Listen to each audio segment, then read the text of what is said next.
Hello, good morning! Happy Sunday everyone! So, ari ta diri karon sa uma man gyapon sa may blokon no, pero I mean diri sa amon nga balay samlang sa kakanday nanay nakon.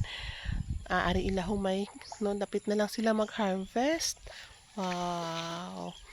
Mga actually siling sa utod ko ang iban nga portions ang ilang rice farm i-harvest na nila sa buwas, and ang iban nga mabilin siguro mga 1 week na lang mag-harvest na po sila, pero amo lang na no, grabe daw kabarato ang humay subong tag 50 lang per kilo sang fresh.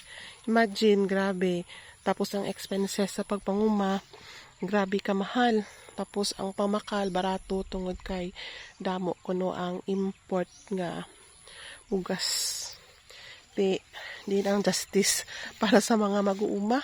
So, may unta akong pabaratuhan man ang presyo sang apuno, pabaratuhan man ang labor cost, kamahal balatanan, pati krudo, no, para sa ilang upland ni, I mean rain-fed, dako gid ang ila expenses, labi na kung ma-short ang tubig, kay nagagamit pa sila sang krudo para sa water pump.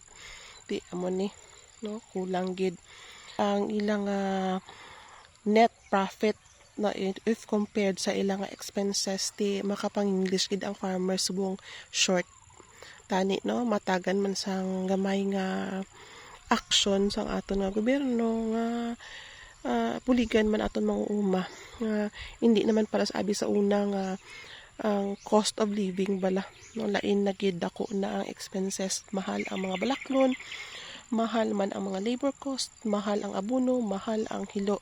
Di kung pabratuhon mo ang humay 20 pesos per kilo, do imposible na matabo. Opinion ko man lang niya no, so kung medyo ma-hurt ka mo, we are entitled to our own opinion. Amo lang ina. So have a nice day everyone. Bye.